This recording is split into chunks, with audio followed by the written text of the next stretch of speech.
Olá, pessoal, tudo bem? Sejam muito bem-vindos em mais um EAV, um encontro aberto virtual. Nós estamos aqui no âmbito do projeto Inova Juntos e estamos tentando compartilhar com vocês boas experiências, bons casos de gestão, de melhoria da operacionalização, como é que você faz lá na ponta. Um dos grandes desafios do Inova Juntos é garantir que as pessoas consigam, de fato, chegar até a ponta. Então, o que nós estamos fazendo?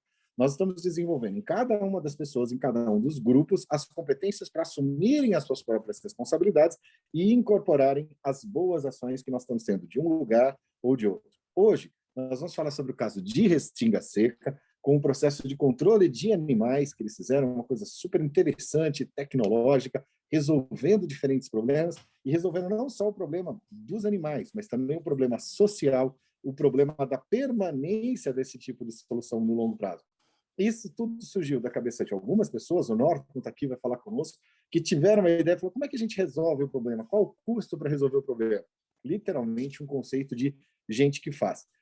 Os EAVs, eles são abertos a todos, eles ficam gravados para disponibilização posterior, e ele tem uma duração de 1 hora, podendo chegar a, no máximo, 2 horas. Depois da apresentação do Norton aí, a gente abre para perguntas e respostas de todo mundo, tá bom? Então, Norton, por favor, se apresente, fala um pouquinho do seu município, conta essa história e esse aspecto que já está gerando outras replicações. Existem outros municípios que estão aí incorporando esse tipo de solução na sua implementação local. Vamos lá. Bom, boa tarde, Maurício, boa tarde a todos que estão nos acompanhando.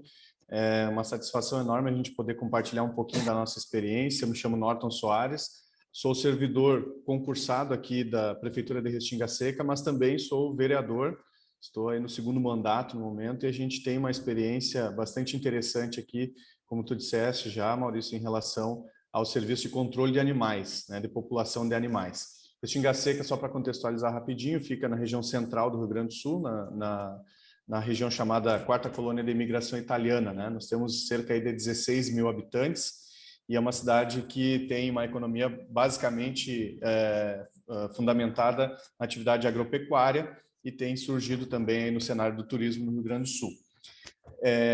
Esse tema que nós vamos tratar, ele nasce porque, quando eu concorri a vereador a primeira vez, no ano de 2016, nós resolvemos trazer para a pauta um problema que vinha já se arrastando de muitos anos, que vem crescendo cada vez mais, não só em Restinga Seca, em todos os municípios a gente vê que esse problema é grave, e nós não tínhamos nenhuma forma, até o momento, de política pública que combatesse esse problema, que é a frequência cada vez maior de abandono de animais e de maus tratos de animais, né? Eu vou compartilhar aqui para vocês, eu montei uma apresentação que daí vai ficando mais fácil, mais didático aqui. Deixa eu só me encontrar aqui.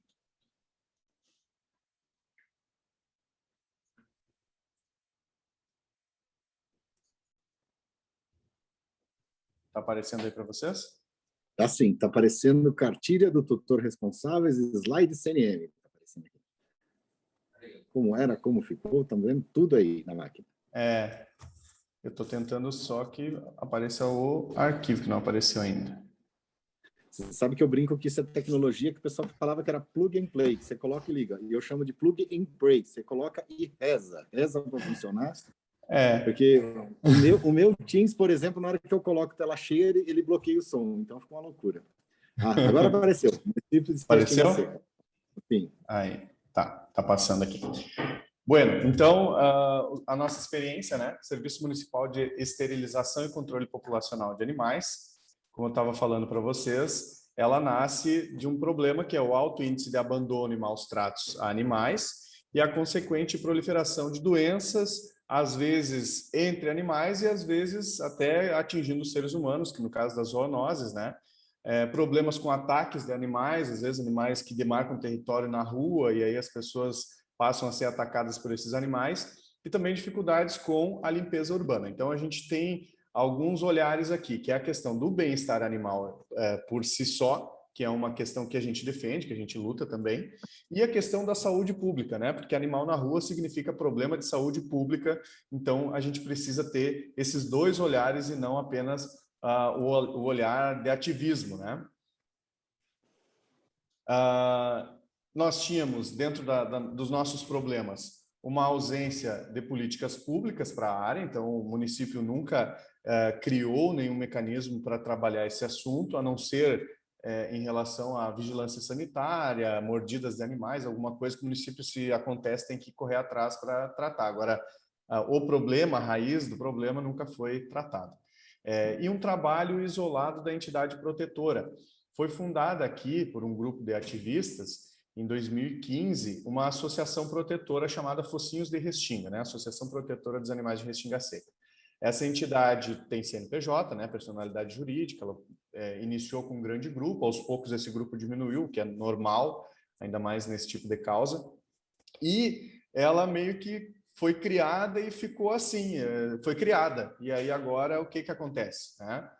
Aquela turma que criou a entidade ficou sem muito norte e ficou só na esfera do ativismo, da luta, do pedido de doações, no abrigo de animais, e isso aos poucos foi virando um grande problema, porque eles acabavam acumulando animais, não tendo recursos suficientes para tratar eles, às vezes recuperar e encaminhar para um processo de adoção. Então, tu tinha necessidades para comprar ração, tu tinha necessidades para ter atendimento veterinário, medicamentos, castração, que é muito caro. Então, essa entidade estava sozinha no mundo, sem amparo do poder público. Mas, enfim, ela foi o primeiro passo ali que foi dado para começar a se trabalhar em relação a essa pauta, né? Então, quando a gente pega e olha para esse cenário, né? Eu tive a felicidade de ser eleito, então, em 2016, o nosso prefeito também foi eleito, então isso ajudou bastante para que a gente pudesse avançar na pauta, porque a maioria das ações que eu vou mostrar para vocês aqui são indicações, sugestões de projeto de lei que tem iniciativa privativa do Poder Executivo. Então, se eu não tivesse essa boa relação, se eu não conseguisse construir com o Poder Executivo, a gente não ia conseguir levar isso adiante, né? Então, a primeira coisa que teve que fazer para avançar, apoiar a reestruturação dessa entidade protetora, porque ela nasceu em 2015, nós entramos no mandato em 2017, ela já estava quase que fechando, porque não tinha recursos, era burocrático para manter, tem custos para manter registro em cartório e tal, e eles não têm muito, aquele grupo lá, né, que lançou a entidade, não tinha muita experiência para tratar com essa questão mais formal, mais burocrática, e tinha um problema grande que era não ter recursos para tratar os animais. Então, a primeira coisa, a gente trabalhou na reestruturação dessa entidade, fazendo, né, a regularização da documentação, ajudando, fazendo vaquinha para pagar alguma dívida, multa na Receita Federal, porque às vezes não mandavam as declarações que tinham que mandar. Então, a primeira coisa foi isso. Por que a gente fez isso? Porque o poder público sozinho não tem condições de enfrentar esse assunto. Só a prefeitura não ia dar certo. Então, a gente precisava... Deixa eu só fazer uma ação que é muito importante, ou seja, esse chamamento, isso é se o pessoal também quiser colaborar, ou seja, isso é um jeito de pensar a solução que é diferente, ou seja, não é um poder público apenas provedor, mas é você abraçar as iniciativas e pegar o pessoal que está querendo fazer de bem e trazer essa incorporação como uma agenda nossa, não uma coisa deles, da prefeitura, dos outros, mas vocês incorporaram isso na sociedade como processo, né? Exatamente, a gente teve que tratar essa pauta com a sociedade, falar bastante do assunto, mostrar esta associação, deixar claro que existe uma associação, até para não parecer que o trabalho da associação fosse trabalho da prefeitura, né? Ou do poder público em si. Então, a gente precisou envolver a comunidade no debate e, para isso, a gente precisava de uma associação forte, estruturada e que funcionasse. Então, por isso, o primeiro passo foi trabalhar na reestruturação dessa entidade, que não foi fácil também.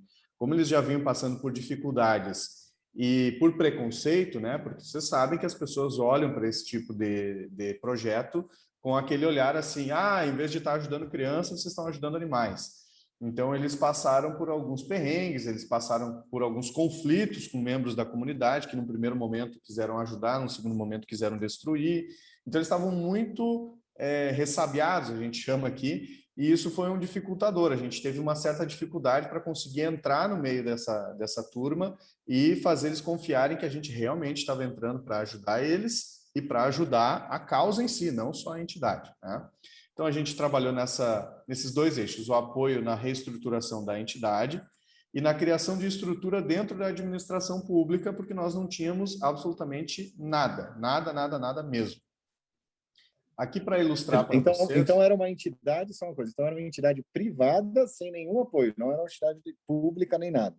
Não, ela até hoje ela é uma entidade privada sem fins lucrativos, né? Uma associação sem fins lucrativos que vivia de doações e sem muita organização, porque não era a praia de quem estava ali. Não que fosse por maldade ou por falta de vontade, é porque eles não entendiam mesmo de organização da parte mais administrativa e burocrática, né? Então, era eles que tinham e só. Então, nesse trabalho... Perdão, que meu slide pulou muito aqui. Nesse trabalho aqui, de fazer a reestruturação da entidade, a gente teve que regularizar a documentação. Ok, primeiro passo, né? Segundo passo, essa entidade precisa ter recursos para funcionar. E, num primeiro momento, a gente ainda não vislumbrava como repassar um recurso imediatamente do município para a entidade, porque também no início do governo era um pouco sombrio assim, o que a gente ia ter condições de investir, o que não ia ter. Então, a gente correu atrás de algumas alternativas, e a principal delas, e que está hoje sendo a principal fonte, até hoje, de financiamento dessa entidade, é um programa que nós temos aqui, que é do governo do estado do Rio Grande do Sul, criado em 2012, chamado Nota Fiscal Gaúcha. A gente sabe que tem outras, né? Tem a Nota Fiscal Paulista, tem vários estados que têm o seu programa de incentivo para que as pessoas exijam nota fiscal dos estabelecimentos. Por quê? Porque o governo do estado quer garantir que o estabelecimento vai emitir a nota para gerar ICMS, que não haja sonegação. Então, ele cria mecanismos para incentivar a população a pedir essa nota fiscal. E um dos mecanismos que aqui tem o nosso programa, eu não conheço os outros programas para falar, mas vou falar do nosso aqui. A Nota Fiscal Gaúcha tem a possibilidade de o cidadão concorrer a prêmios. Eu, Norton, cidadão, vou lá no site da Nota Fiscal Gaúcha e faço o meu cadastro do meu CPF, a primeira coisa. Bom, no momento que eu me cadastrei, qualquer nota fiscal que eu for pedir, que coloque o meu CPF na nota, vou lá no posto de gasolina e abasteci, e eu peço, por favor, quero que coloque o CPF na nota. Isso me gera pontos, e conforme eu vou acumulando pontos, vai gerando bilhetes eletrônicos para eu participar de sorteios. Então, todo mês tem sorteio de valores em dinheiro.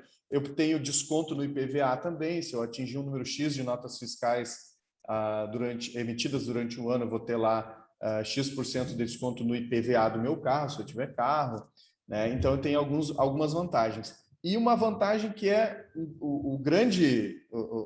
a grande coisa que a gente achou aqui, que é ajudar as entidades. Então, essas entidades sem fins lucrativos, como as APAES, como lares de idosos, como os CPMs das escolas, enfim, entidades sem fins lucrativos podem ser indicadas neste programa pelo cidadão, para que elas, conforme eu tiro nota fiscal, por exemplo, eu vou lá e tiro uma nota fiscal de R$500. Eu, cidadão, vou ganhar 500 pontos por ter emitido aquela nota. Mas, como eu fiz lá, quando eu fui lá fazer o meu cadastro, além de me cadastrar, eu tinha que dizer que entidades sociais eu quero ajudar. Aí eu posso escolher 5 entidades ao mesmo tempo, lá no cadastro do programa, e eu digo, ó, quero ajudar a PAI, a Casa do Idoso, a Associação dos Animais, o CPM da escola tal, eu vou lá e coloco todas as que eu quiser. Se eu quiser colocar uma só, eu coloco. Se eu quiser colocar 5, eu coloco. Posso colocar 4 da mesma cidade e pelo menos uma de outra cidade é obrigado a colocar. E aí, quando eu tiro a minha nota de R$500, eu ganho 500 pontos. Mas as entidades que eu indiquei, elas ganham 1/5 dessa pontuação. Então, cada uma vai ganhar 100 pontos lá. E aí vai acumulando pontos para essas entidades. As entidades vão acumulando, quanto mais cidadãos se cadastram e indicam elas, mais elas vão acumulando pontos. E aí, ao final de 3 meses, o governo do estado faz uma apuração. A PAI de Restinga Seca acumulou 2 milhões de pontos, ela vai ganhar lá R$4.000. A Associação Protetora dos Animais acumulou 3 milhões de pontos, ela vai ganhar R$5.000. Conforme a pontuação, a cada 3 meses entra um dinheirinho para essas entidades. Então, hoje, para vocês terem uma noção, a Associação Protetora está aí com mais de 2.400 apoiadores, pessoas que se inscreveram no programa e indicaram ela. Então, essas pessoas colocam o CPF na nota, né? E vai gerando pontos. ela está tirando mais ou menos hoje em torno de R$ 7.000 a cada 3 meses, por trimestre, né? Então, Nossa, já é isso uma coisa que já viabiliza, né? Você já consegue já, garantir uma estrutura operacional, já paga água, já paga luz, né? Já tem exato. um Hoje, mínimo esse muito dinheiro ele bom. vai quase que todo em ração, né? A Uhum. associação tem um abrigo muito grande, tem em torno de 70 cachorros abrigados, então isso, a ração subiu bastante aí com a pandemia, disparou o preço, então quase que todo esse 7.000 vai em ração. E, claro, continuam fazendo promoções e tal, todo mundo é voluntário, ninguém ganha nada para fazer isso, mas tem que pagar o veterinário quando vai na consulta, tem que comprar ração, tem que comprar medicamento, tem que comprar vacina. Então, hoje, o principal recurso da entidade é esse, né? É um recurso bom, ele, claro que não pode ficar só nele, mas ele é um recurso importantíssimo que a gente conseguiu trabalhar. A entidade, né, cadastramos, corremos atrás para fazer isso aí, e a entidade entendeu que funciona, e hoje é a principal fonte de financiamento. Bom, eu só Então tá. estou Então aí vocês ilustrando conseguiram ver a entidade, a viabilidade da entidade e o funcionamento. E isso. como é que vocês deram esse salto da tecnologia de Isso, castração de animais e como é que foi esse salto aí? Então, primeiro, essa primeira base, esse primeiro alicerce é que tem que ter alguém no município que queira fazer alguma coisa, porque senão você não vai criar uma exato, política pública do nada, né? Então, exato. vencemos isso. E como A é que foi o gente pulo do deu, gato aí da é, castração? a gente deu suporte para a vida do nosso parceiro principal, que é a Associação Protetora.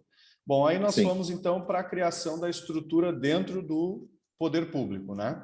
Então nós criamos um Conselho Municipal de Política Animal, né, esse da Lei 3.385 de 2018, que é um órgão permanente, colegiado, né, com membros da sociedade civil, inclusive uma das cadeiras da sociedade civil é justamente da Associação Protetora, e com membros do governo, né? Por quê? Porque daí nós temos um órgão permanente que, independente do que acontecer, se eventualmente o vereador não segue mais na Câmara, se eventualmente muda de governo e a cabeça do prefeito é outra, nós vamos ter um órgão criado por lei, né, com estrutura colegiada, para manter o debate, para manter a gestão dessas políticas públicas em relação à causa animal. E também criamos o Fundo Municipal de Política Animal, né, Lei 3.387, porque política pública não se faz só com boa vontade, a gente precisa ter uma fonte para Uhum. financiar isso tudo, então nós criamos aí o fundo, tá? E para abastecer esse fundo, da onde saem os recursos, né? A gente não criou nenhum imposto, nenhuma taxa nova, nada para onerar o contribuinte. A gente mexeu em algumas questões aqui, né? Então, por exemplo, eu fiz umas emendas, eu aproveitei que em 2018 o prefeito tinha mandado um projeto de lei complementar para a Câmara para reformar todo o Código Tributário, né, para fazer um código novo. Então, fiz algumas emendas lá e coloquei, por exemplo, lá no artigo 138, tem algumas taxas, né, sobre alguns serviços específicos ali, e aí tem lá, por exemplo, a taxa de remoção, no inciso 3 ali, taxa de remoção de cadáveres de animais em via pública. Poucas vezes acontece, mas ela está prevista no código. Taxa de registro de marca para marcação de animais, né? Quem tem gado, enfim. Isso aqui são coisas que estão previstas lá no código. O que eu fiz? Eu fui lá e acrescentei esse artigo, esse parágrafo 3º aqui, que diz: a receita proveniente da arrecadação dos valores relativos aos incisos 3 e 7 será destinada ao Fundo Municipal de Política Animal. Então, já é um pedacinho aqui que, eventualmente, o que entra vai para lá. Depois, lá no artigo 149A, aqui tem o grande pulo do gato, tá? Os municípios têm o licenciamento ambiental de impacto local, né? Então, às vezes, a taxa lá da lavoura de arroz, da antena de telefonia celular, que tem que pagar licença ambiental, vários empreendimentos de impacto local pagam a taxa de licenciamento ambiental para o município, né? E nós tínhamos no nosso Código Tributário que a taxa de licenciamento ambiental ia toda ela para o Fundo Municipal de Defesa do Meio Ambiente.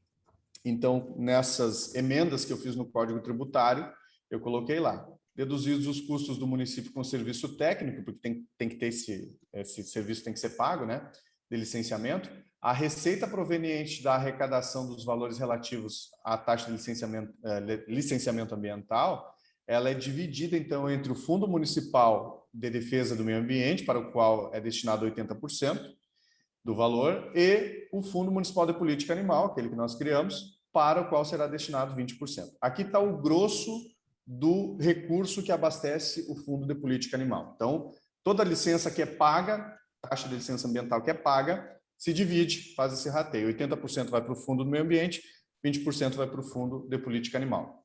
Algumas outras aqui que a gente incluiu também, receita proveniente da arrecadação de valores de taxas por ações de serviço de saúde. Eu fui lá e coloquei que algumas dessas taxas que dizem respeito à fiscalização de consultórios veterinários, clínicas veterinárias e ambulatórios, e aí tem lá as tabelas onde isso está previsto, lá no código, será destinada ao Fundo de Política Animal. São fontes menores, né? A principal mesmo é essa aqui da taxa de licenciamento ambiental, que é onde entra o grosso, né? Claro que multas também, eventualmente multas sobre maus tratos e abandono de animais, também vão para esse fundo. Além disso, em 2019, onde a gente já estava avançando mais nessa pauta, eu era presidente da Câmara de Vereadores. Então, para dar um impulso inicial, porque para te juntar dinheiro, só com as taxas e outras receitas menores, levaria um bom tempo. Para que a gente pudesse estruturar, então, o serviço de castração, né? A gente tem o duodécimo da Câmara, normalmente as câmaras municipais têm o hábito, pelo menos aqui no Rio Grande do Sul, tem o hábito de economizar o duodécimo, de fazer devoluções ao município, né? Então eu combinei com o prefeito, eu tinha um valor, né, bastante interessante já economizado na metade do ano, e combinei com o prefeito que mandaria 100 mil reais lá para o hospital, porque é importante o hospital nosso aqui e tal, e outros 25 mil eu queria mandar para ele colocar no fundo de política animal. Então, num determinado momento, lá em 2019, eu fiz esse acordo com o prefeito e ele cumpriu. Então, devolvemos, né, reduzimos o orçamento da Câmara em 125 mil, 100 mil foi para o hospital e 25 mil foi para o fundo de política animal, então, para poder dar o impulso inicial. Qual era o objetivo para fazer isso naquele momento, de fazer isso naquele momento? Repassar esse valor para a entidade protetora, aquela que nós reestruturamos ali atrás, via Lei de Parcerias Voluntárias, né, a Lei 13.019 de 2014, para que essa entidade fizesse a compra dos equipamentos e do instrumental cirúrgico, porque tu tem que comprar esses equipamentos de acordo com o que o CRMV exige, né? O CRMV do Rio Grande do Sul tem uma resolução bem específica aqui, então tu tem que comprar os equipamentos para equipar uma clínica. Então, esses equipamentos...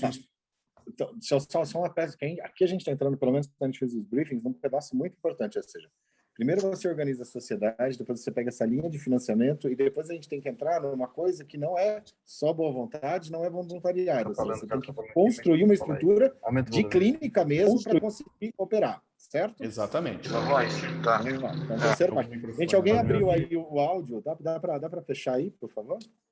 Aí, agora tá. Vamos lá, pode continuar, Norton. Exatamente isso. A gente precisou também seguir regras, né, para criar uma clínica de castração de acordo com o Conselho Regional de Medicina Veterinária. Então, aqui no Rio Grande do Sul tem uma resolução específica lá para projetos de castração, né? Então, para comprar esses equipamentos, que daqui a pouco eu já chego ali mais na frente, para comprar esses equipamentos, a gente repassou esse recurso para a Associação Protetora. Por quê? Por vários motivos a gente fez isso. O município poderia ter comprado por licitação? Poderia. Mas a entidade comprando, ela não tem a necessidade de fazer licitação, então ela compra uma coisa mais padronizada, não corre o risco de comprar o equipamento de uma marca, outro equipamento da outra. Às vezes, né, tu vai ter muitos ali que pode dar problema num, tu tem que saber com quem tu vai lidar. Então, a entidade faz a compra mais objetiva e com mais qualidade, né? E também por outro motivo, a entidade coloca esse equipamento no seu patrimônio, porque isso está previsto, inclusive, na lei. Ela comprou com recurso público, ela tem que colocar lá no seu balanço aqueles equipamentos, né, incluindo o seu patrimônio. Se, eventualmente, um dia mudar de governo e entrar um prefeito meio doido que não queira seguir com o projeto, pelo menos os equipamentos a entidade tem, e ela pode, então, ok, senhor prefeito, vou retirar os equipamentos da clínica e vou achar outro parceiro aí, nós vamos continuar castrando, né? Do outro lado, também tem a proteção ao município. Se, eventualmente, um dia a associação deixar de existir, esse patrimônio vai para o município. Então, está duplamente protegido aí esse processo para que a gente não tenha incertezas em relação ao futuro, tá? Aí, nós vamos para a estruturação dessa clínica. nós precisamos, né, da mão de obra. Então, nós temos médicos veterinários do quadro, que até então nós tínhamos duas, né, que era a médica Saline Santos e a médica Maria Aparecida Bueno, que trabalhavam só no serviço de inspeção municipal dos alimentos de origem animal.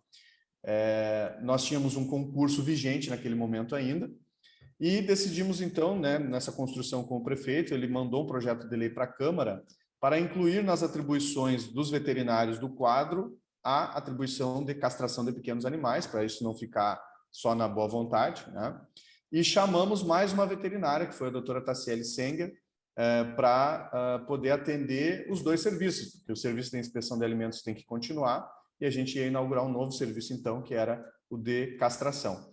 Então, as duas médicas veterinárias que ficaram responsáveis pelo serviço de castração, estão até hoje, é a doutora Saline Santos dos Santos, que é a responsável técnica anotada lá no Conselho Regional de Medicina Veterinária, e a doutora Tassiele Senger. Naquele momento, inclusive, a Saline estava saindo de licença maternidade, então a gente inscreveu todo o projeto, daí a gente passa para essa parte aqui de elaboração do projeto técnico. A gente teve que elaborar ele de acordo com as regras do CRMV, como eu falei antes. Aqui no Rio Grande do Sul tem uma resolução específica do CRMV gaúcho, né? Então Sim. foi elaborado esse projeto técnico prevendo o espaço físico, prevendo os equipamentos, prevendo inclusive que as paredes seriam de gesso, essas coisas, né, em relação à questão sanitária também. E a Saline assinou como responsável técnica. Aí chegou a Tassiele para dar continuidade logo, porque a Saline estava saindo de licença. O município investiu na reforma de uma sala para a instalação do serviço, né? Então, nós precisávamos de um espaço físico, tínhamos uma antiga creche municipal que estava desativada, não era mais usada como creche, porque foi inaugurada uma nova, e ela tinha alguns projetos sociais funcionando, que ainda estão lá, mas tinha uma salinha de bagunça do lado. Deixa eu ver se eu consigo abrir aqui. Vocês continuam Isso, vendo? Antes e depois aqui, que eu estou curioso, desde a hora que eu vi o negocinho. Abriu a foto aí?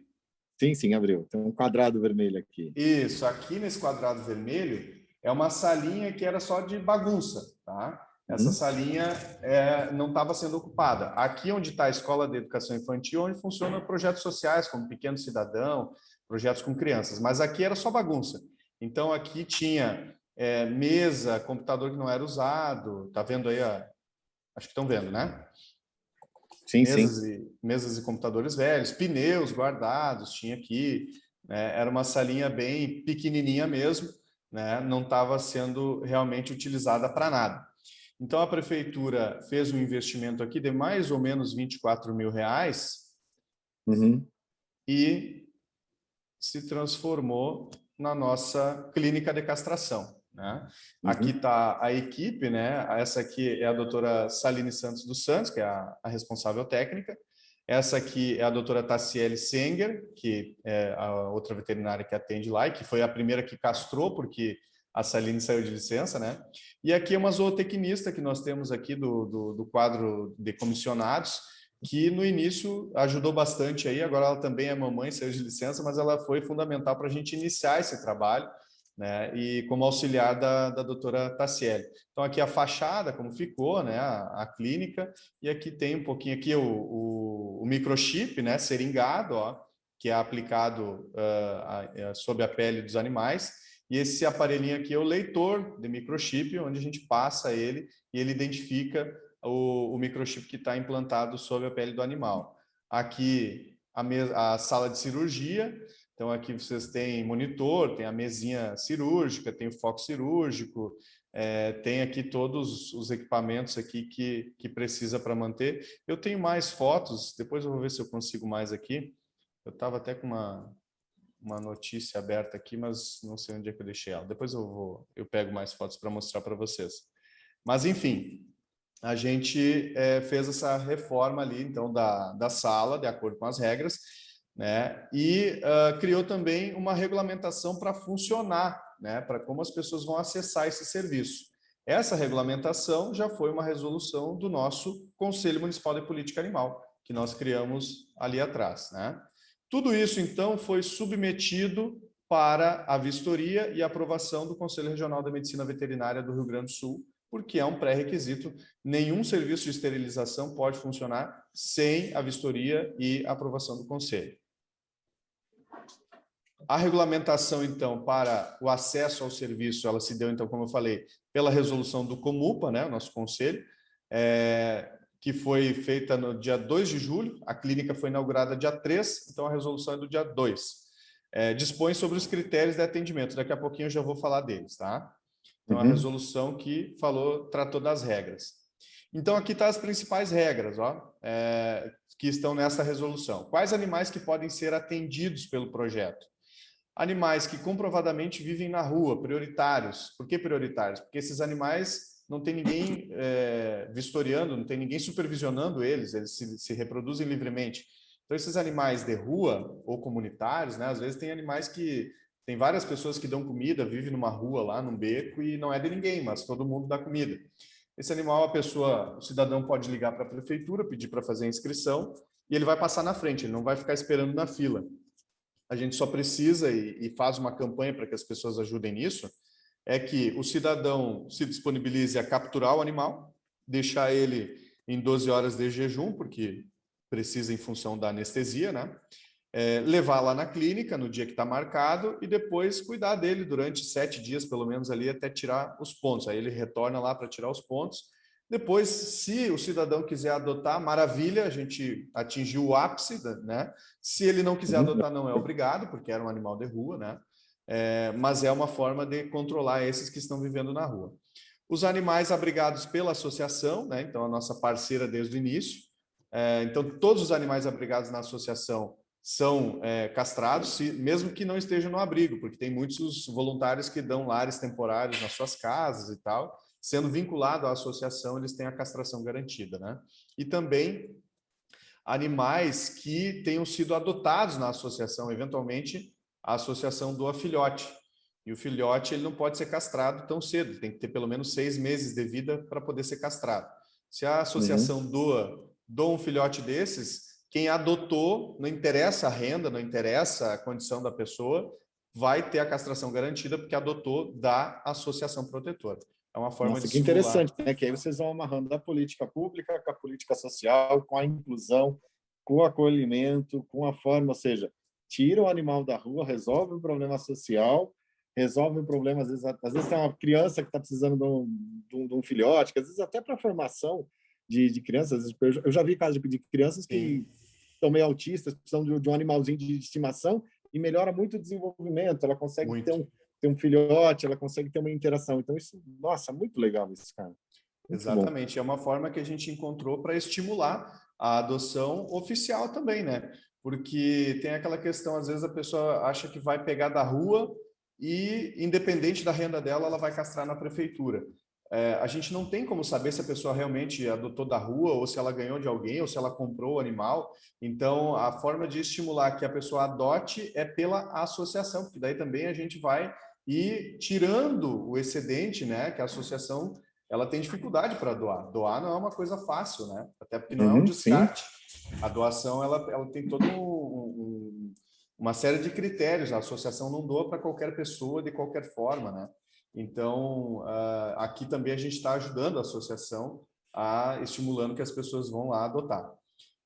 Animais abrigados por protetores individuais, isso aqui nós criamos, ou se quiser chamar de protetor independente, lá nessa resolução, nós criamos essa categoria porque tem muita gente que é protetor de animais, mas não quer se vincular na associação, não tem proximidade, nem conhece às vezes a associação, mas é protetora, é aquela pessoa que não pode ver um animal jogado na rua, que vai lá e recolhe, resgata, leva no veterinário para recuperar, cuida, deixa ele bonito, envia para adoção.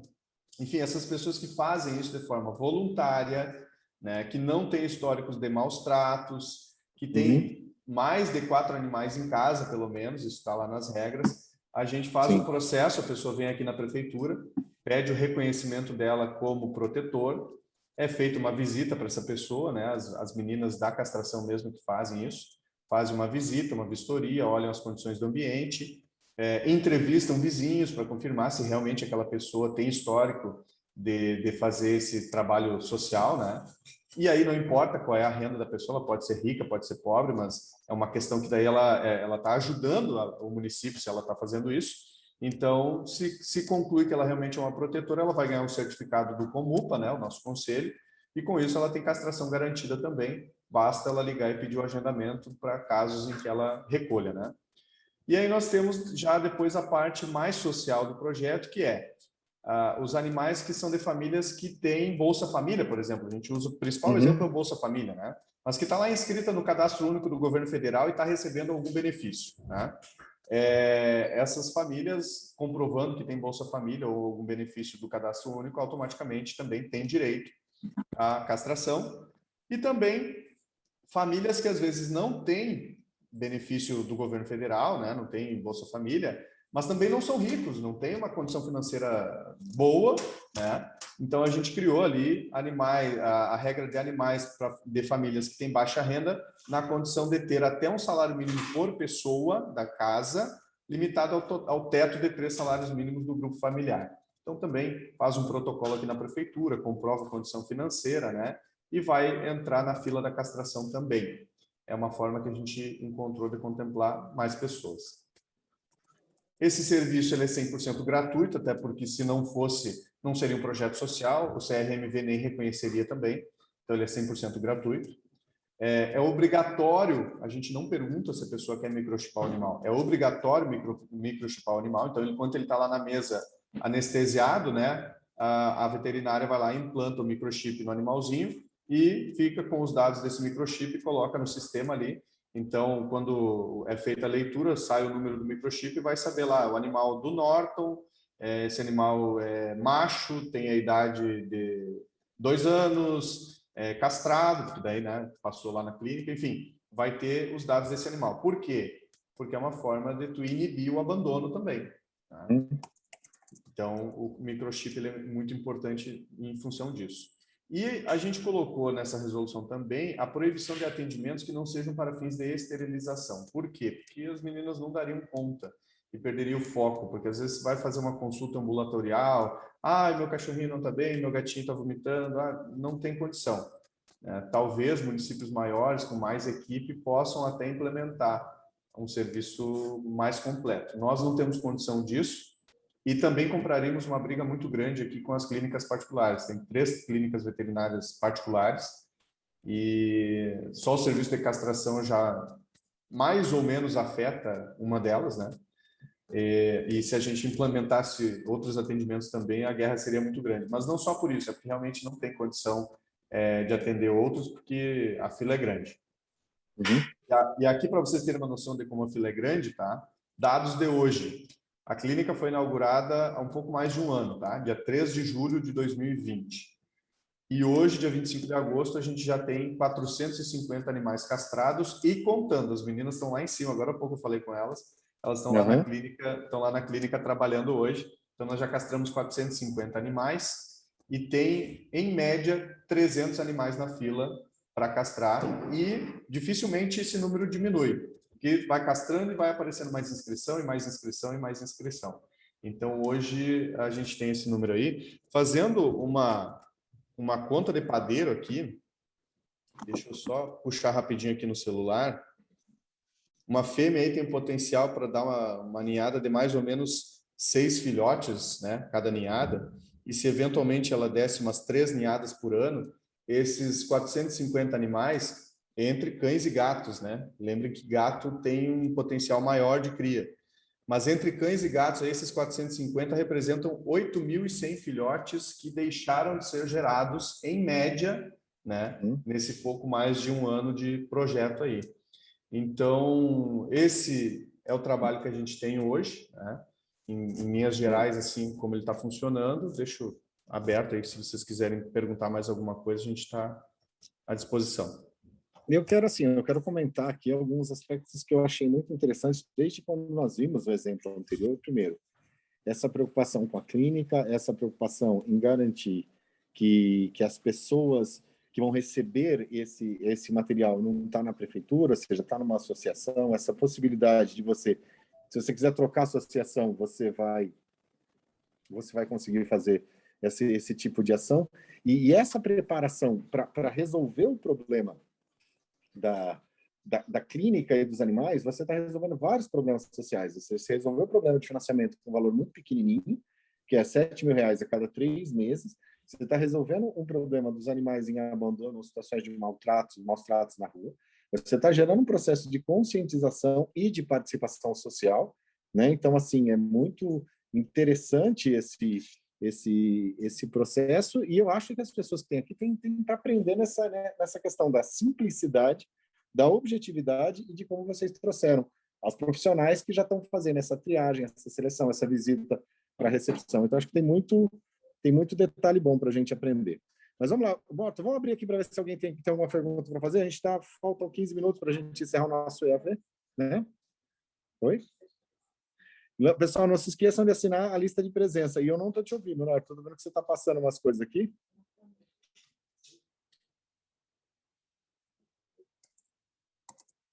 Alô? Norton, você pode abrir o áudio? Pode falar aí para mostrar as ações. Ele já vai abrir, só um instante. Tá. Pessoal, não deixem de enviar as listas, de assinar a lista de presença. Nós vamos postar agora no chat, tá? Oi, tá me ouvindo? Estou te ouvindo, Norton, pode dizer. Vamos lá. Tá conseguindo ver aqui o que eu estou passando no... Sim, estou vendo os materiais, Isso, tudo aqui. É que eu não estava conseguindo aqui mostrar antes para vocês, né? É como ficou por dentro, né? A clínica aí, a plaquinha de inauguração. Aqui eu já tinha mostrado a sala cirúrgica, a balança, que quando eles chegam passam pela triagem. Aqui a sala de esterilização dos materiais. Tudo isso comprado pela entidade com o repasse que nós fizemos. Os instrumentais cirúrgicos aqui, né? As gaiolinhas com colchãozinho térmico, que é uma exigência também para recuperação cirúrgica aqui. Tem que ser colchãozinho térmico, armário de medicamentos, né? Com chave. Aqui uma gaiolinha com os primeiros gatinhos, os 2 primeiros que foram castrados, né, no dia da inauguração, o Momoso e o Tom. Aqui o lavatório, né? Tudo isso aqui são estruturas exigidas pelo CRMV. Aqui os veterinários que foram prestigiar no dia. Aqui a microchipagem que eu falei antes para vocês. Que maravilha. Pessoal, então vamos lá, acho que dá para parar de compartilhar. Vamos ver aqui o pessoal que está nos assistindo, se tem alguma pergunta, se não tiver, me passa os seus contatos e como é que o pessoal pode entrar em contato contigo para saber mais, para ver a experiência. Porque eu sei que o pessoal do Cisão por exemplo, já estava colocando uma coisa parecida nos editais deles e tal. Então, vamos lá. Aqui o pessoal já está... Isso. Tá, isso. Não sei se é melhor eu colocar na tela, então, né, para o pessoal anotar. Pode ser. Ou no chat? No Pode chat? ser. No chat, aqui, vou Pode colocar ser no chat. Pode ser no chat. Tá, eu vou colocar aqui o meu número de celular pessoal. Sim. E se o pessoal tiver alguma dúvida, quiser montar uma ação parecida, se quiser fazer alguma coisa, pode entrar em contato contigo, né? Pode entrar em contato com a gente aí, vou colocar meu e-mail também. E a gente está à disposição. Deixa eu só terminar aqui. Desculpa, coloquei errado aqui. Ignorem aquele @ que eu mandei. Aqui, foi. A gente está à disposição, pessoal, para trocar uma ideia, até porque cada município tem uma realidade. Daqui a pouco o que funcionou para a gente não vai funcionar exatamente da mesma forma para outros, né? Tem municípios muito pequenos que às vezes nos visitam aqui para conhecer a nossa experiência, que não tem veterinário no quadro de concursados e eventualmente vai ter que terceirizar essa mão de obra, eventualmente, né, vai ter que adaptar, de repente vai ter que fazer a licitação para contratar o serviço de castração ao invés de fazer uma estrutura própria. Vai depender muito da realidade do município. Nós aqui conseguimos estruturar dessa forma, mas o que jamais vai deixar de ter que ser observado é o que o Conselho Regional de Medicina Veterinária do seu estado exige, né? Então, os estados todos têm regulamentação, acho que própria, né? Então, precisa ter esse cuidado sempre. Maravilha. Nós agradecemos demais. Pessoal, alguém aqui da turminha que está nos assistindo, alguém quer fazer algum questionamento? O Cássio, a Isabela, o prefeito Car, o Cleones. Ô, Cleones, conta aí como é que isso está influenciando positivamente aí no Cisambim. Conta para a gente. Tudo bem? Boa tarde, pessoal. Tudo bem. Só para fazer o registro também, Zanin, a gente compartilhou o convite com o pessoal que tem discutido o assunto aqui conosco. Então, está o Cássio, que é diretor da ANV, a entidade municipalista aqui da região também, Associação de Municípios. E eu estou vendo aqui na tela também a Terenice, que é procuradora de um município nosso consorciado aqui também. Norton, parabéns pelo trabalho, né? Eu acho que, assim, vou te dizer, a gente estamos há algum tempo pesquisando alguns cases para resolver alguns problemas, assim, a gente tinha noção do norte, né, de onde a gente queria chegar, mas sempre na discussão surgiam algumas questões que eu acho que vocês aí superaram. Então, parabéns. Como tu falou agora, né, cada realidade é uma realidade, então tem algumas questões que a gente sabe que aqui a gente tentou e não foi. Mas eu, para não estender muito, eu queria, se tu puder comentar um pouquinho mais, você falou na apresentação, mas sobre o animal de rua, que é prioritário para vocês, aquele que não tem dono. Eu entendi que daí, eu pego, eu levo, eu fico com ele 7 dias e depois eu posso devolver ele. A gente tem esse entendimento aqui de que é ok, né? É válido isso, muito mais do que só por o fato dele não ter um responsável, eu deixo ele na rua, ele vai continuar se multiplicando e nunca vai resolver o problema. Mas como é que foi isso para a população, né? Como é que eu defendo, a gente faz uma campanha de mídia, explica que todo mundo vai entender, mas isso no município funciona, mas aqui a gente está tentando trabalhar com a região toda. Então, como é que foi isso para a população pensar em eu pegar o cachorro, castrar e devolver na rua? Te agradeço e de novo parabéns, né? Obrigado. Realmente, Cleones, a gente, num primeiro momento, começou a fazer isso de forma orientativa individual, tá? A gente não tinha ainda, até pouco tempo atrás, a gente não tinha ainda feito uma publicidade específica para falar disso para a população, mas as veterinárias e a Associação Protetora já o estavam orientando e já estava acontecendo aos poucos. Justamente porque tem que ter um certo cuidado para falar sobre isso, né? Então, aí, neste ano, agora no início do ano, para incentivar que isso aumentasse, né, a quantidade de animais de rua castrados, até porque a gente, num primeiro momento, tinha como prioridade castrar os abrigados lá da associação. E aí, quando a gente evoluiu, conseguiu castrar quase todos, a gente começou a focar neles, nos de rua. E aí as veterinárias começaram a fazer entrevistas na rádio para explicar isso de uma forma bem didática e deixar claro, né? O animal já está na rua, ele já está vivendo na rua. A gente precisa da parceria da população, porque a prefeitura não tem como colocar alguém para sair capturando o animal e cuidando para ele ficar em jejum e depois cuidando no pós-cirúrgico. Então, a gente precisa dessa parceria da população. Então, elas começaram dando entrevista em rádio, né? E isso já aumentou a procura para os casos de rua, né? De animal de rua.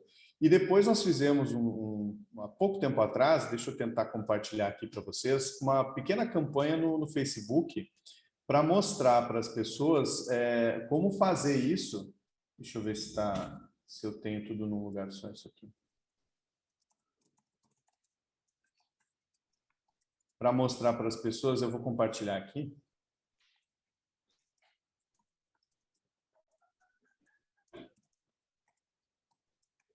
Uma série de cards daqueles de arrastar para o lado, né? Estão vendo aí?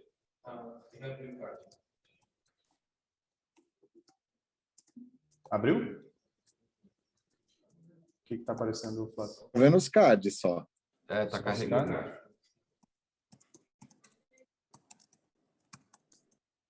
E agora? Ah, tá. Sim, como castrar animais de rua. Agora apareceu. Isso, daí a gente fez uma pequena campanhazinha, né? Para tentar falar disso de uma forma que não gerasse polêmica. Então, chamando atenção para o tema, então a gente explicou, animais de rua têm preferência na fila de castração. Para isso acontecer, o município precisa da sua colaboração. Tem o telefone, então você liga para a prefeitura e solicita a inscrição informando que se trata de animal de rua. A prefeitura fará uma breve apuração para se certificar que o animal vive mesmo na rua. Por quê? Porque senão é muito fácil eu ter um animal em casa, eu minto que ele é de rua, porque eu sei que ele não vai ficar na fila. Eu não quero ficar 6 meses, 4 meses numa fila, então eu vou mentir que é de rua. Não, então eu tenho uma pequena apuração da prefeitura, né? Quando a castração for agendada, então, você captura o animal e cuida para que ele cumpra jejum de 12 horas de água e comida. No dia marcado, você leva o animal até a clínica de castração. Quando estiver pronto, você será avisado para buscá-lo. Cuide do animal durante 7 dias e retorne à clínica para remover os pontos. E aí depois a parte um pouquinho mais polêmica, que um ou outro só que não entendeu e tentou criar polêmica aqui nas nossas redes sociais, mas a maioria entendeu perfeitamente. Depois da retirada dos pontos e alta médica, você pode devolvê-lo ao ambiente. E a gente tem dito, né, quando a gente fala desse assunto, gente, quem quer adotar o animal, para nós é perfeito, maravilhoso, é o que a gente mais quer. Mas a gente não pode obrigar. O município não tem como obrigar as pessoas a adotar. Então, se ele está na rua, vivendo na rua, não tem problema nenhum você capturar, levar no serviço e devolver para a rua. Não vai ser caracterizado como abandono, porque tem gente que tem medo disso, né? Ah, eu vou pegar um animal, vou levar para castrar e vou dizer que eu abandonei. Não. Esse caso é bem específico, tu vai inscrever ele como animal de rua. Tem funcionado, né? A gente fez um post, esse post aqui deve ter sido feito 2 meses atrás, e daqui a pouco a gente vai ter que reviver esse assunto aqui, né, de tempo em tempo, mas tem funcionado, tá? A gente tem conseguido dialogar com as pessoas de uma forma bem didática. Maravilha, excelente. Mais alguma dúvida, Cleones? Alguma participação? Pessoal, eu quero agradecer de novo. Eu quero dizer o seguinte, um aspecto muito importante é nós trabalharmos as políticas públicas com simplicidade e clareza. As pessoas querem falar de coisas... eu vou falar de temas centrais, emocionantes e tal. Gente, o tema central do município é fazer a vida no local funcionar. Então, a castração de rua, os bons tratos com os animais, é uma temática que a gente precisa trabalhar. Assim como eu fui nas visitas técnicas para Goiás, eu falei assim, eu quero ir no cemitério. Por quê? Eu falo, porque o cemitério é nossa competência e se você for no cemitério, você vai no cemitério, você olha, se tiver bem cuidado, você sabe que ali a administração pública está tendo, que a última coisa que você cuida do município é o cemitério. Então, ou seja, às vezes existe uma posição muito mais da gente ir nas coisas simples, porque essas coisas simples geram grandes transformações. Se a gente tiver pequenos exemplos desse, como o do Norton, está colocando aqui, com a castração de animais, com a gestão das políticas públicas, com os recursos, com acesso à água, com a questão do lixo. Eu já fiz várias campanhas muito interessantes, que foi o seguinte, limpeza de bueiros. Então, você faz mutirões de limpeza de bueiros numa determinada região. Coisas simples resolvem a urbanidade, o dia a dia da população. E, olha, parabéns aí pelo exemplo. Para você que está assistindo, curta, compartilhe, passe adiante, entre em contato com o Norton, ele vai ficar feliz da vida de poder ajudá-los e tenho certeza que a gente vai estar cada um, numa pequena porção que seja, fazendo a transformação numa realidade diferente. Um grande abraço para todos vocês. Estamos terminando no horário. Alguém quer falar mais? Diga lá. Eu não sei se querem que eu mande no chat, ou enfim, posso mandar para quem quiser me chamar depois no WhatsApp. Eu tenho os links aqui, que é mais fácil até de mandar no WhatsApp, de todas as leis, da resolução, de tudo. Nós queremos tudo.